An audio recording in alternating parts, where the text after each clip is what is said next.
Hello friends, आज हम एक बहुत इंटरेस्टिंग टॉपिक रेस इप्सा लिक्वेटर के बारे में डिस्कस करेंगे।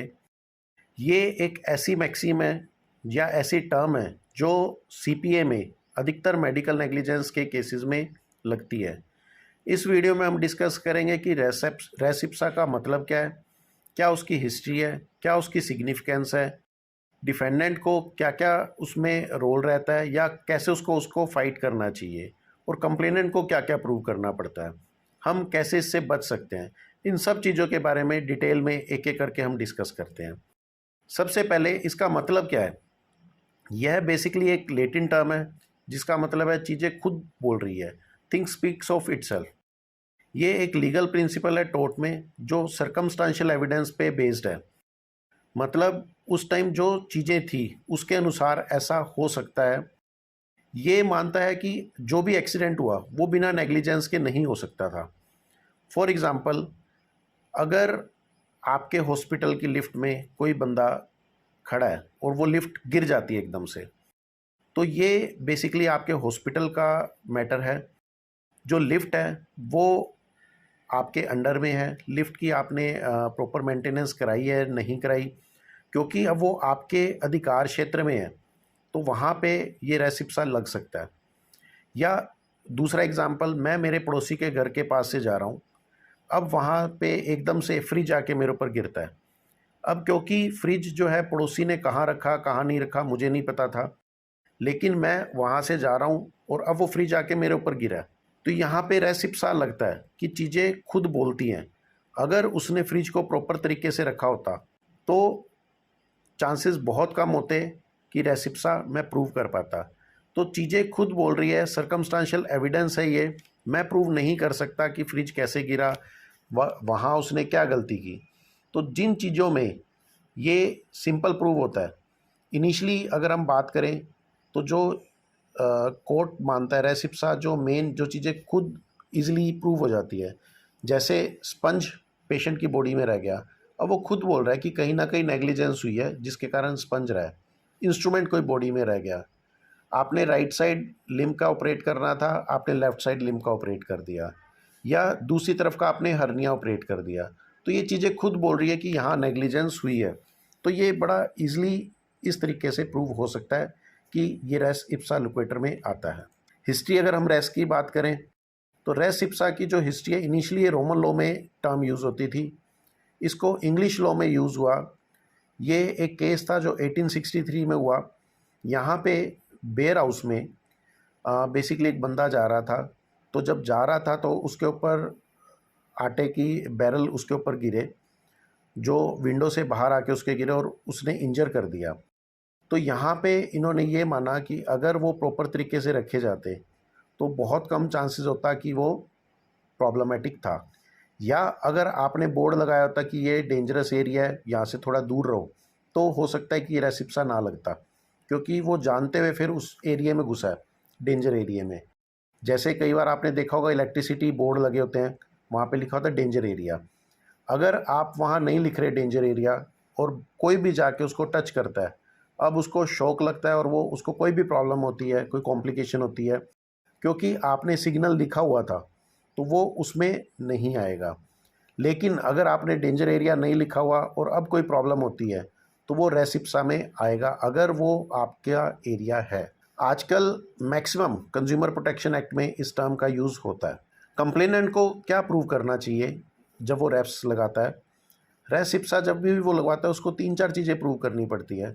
एक तो सबसे पहले वो प्रूव करता है कि डॉक्टर की ड्यूटी थी।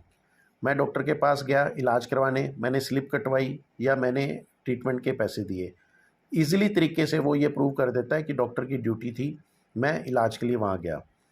सेकंड थिंग जो कंप्लेनेंट को प्रूव करनी पड़ती है कि जनरली ये एक्सीडेंट नहीं होता अगर नेग्लिजेंस ना हो। जैसे मैं लैब कोली कर रहा था, सीबीडी इंजरी हो गई।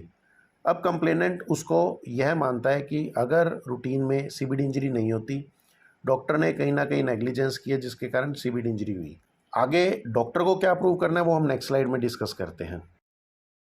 एक्सीडेंट जो था वो टोटली डिफेंडेंट के कंट्रोल में था। सिमिलरली जैसे ये एग्जांपल है, यहाँ पे हम दिखा रहे हैं कि जो ऑपरेशन है वो सर्जन के हाथ में है। तो वहाँ पे इंजरी होना नहीं होना टोटली सर्जन के हाथ में है। वहाँ पे कंप्लेनेंट कुछ भी नहीं कर सकता।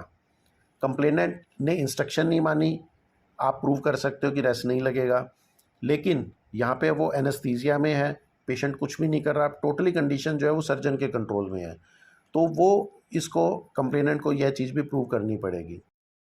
Last but not the least, complainant को यह भी प्रूव करना पड़ता है कि जो भी ये प्रॉब्लम हुई है उसमें मैंने कुछ भी कंट्रीब्यूट नहीं किया। एग्जाम्पल के तौर पे पेशेंट को सीबीडी इंजरी हुई, अब आपने उसको एडवाइस किया ईआरसीपी करवाओ क्योंकि वहाँ पे बाइल इकट्ठा हो रहा है, आपने ड्रेन डाली है, ड्रेन में धीरे धीरे इकट्ठा हो रहा है, लेकिन प्लेंटिफ या कंप्लेनेंट लंबे टाइम तक ट्रीटमेंट नहीं करवा रहा, ईआरसीपी नहीं कराता। अब वो बाइल वहाँ इकट्ठा होकर कुछ प्रॉब्लम होती है, धीरे धीरे वो मल्टी ऑर्गन में चला जाता है, तो यहाँ पे उसको प्रूव करना पड़ेगा कि डॉक्टर ने मुझे कोई ऐसी सलाह नहीं दी। ये सारे जब क्राइटेरिया वो फुलफ़िल करता है तब वो रेसिप्सा लगवा सकता है। इसकी सिग्निफिकेंस क्या है? ये एक अजम्पशन पे माना जाता है कि नेग्लिजेंस अकर हुई है, सर्कमस्टांशियल एविडेंस है, लेकिन नेग्लिजेंस कैसे हुई है मुझे नहीं पता, अब सामने वाला डॉक्टर ही प्रूव करेगा। जब भी इस टर्म का यूज़ होता है तो जो केस है वो ऑटोमेटिकली डॉक्टर या हॉस्पिटल पे शिफ्ट हो जाता है। अब उन्हें प्रूव करना पड़ता है कि हमने जो कुछ भी किया वो लिटरेचर के हिसाब से किया है और हमने कुछ भी गलत नहीं किया, ये एक नॉन कॉम्प्लिकेशन थी, इसमें ये प्रॉब्लम्स हो सकती है। मैक्सिमम ये मेडिकल नेग्लिजेंस केसेस में यूज़ होता है आजकल। यहाँ पे बर्डन शिफ्ट हो जाता है सीधा डॉक्टर्स के ऊपर कि वो प्रूव करें कि कोई नेग्लिजेंस नहीं हुई। कुछ एग्जांपल्स, जैसे मैंने आपको पहले बताया था कि सर्जिकल इंस्ट्रूमेंट रह गया, मोब रह गया, रॉन्ग साइड की सर्जरी की, या प्रीमिसेस लायबिलिटी, लिफ्ट में कोई प्रॉब्लम होगी या रूम था फ़ैन एकदम से गिर गया तो आपने रेगुलर चेक नहीं करवाया, इसके कारण इंजरी हुई, एट्सेट्रा एट्सेट्रा। ये सब चीज़ें रेस इप्सा में आते हैं। अब एज ए डिफेंडेंट हम कैसे इस केस को फाइट करेंगे? सबसे पहले आप इसको चैलेंज करो कि रेस इप्सा लिक्वेटर इस केस में नहीं लगता। कैसे आप चैलेंज करोगे? इंसिडेंस जो है वो नेग्लिजेंस से प्रूव नहीं हुआ, ठीक है, जो एक्सीडेंट हुआ है वो नेग्लिजेंस के कारण नहीं हुआ, ये एक नॉन कॉम्प्लिकेशन थी, आप ये प्रूव करते हो, रेस इप्सा हटवा सकते हो।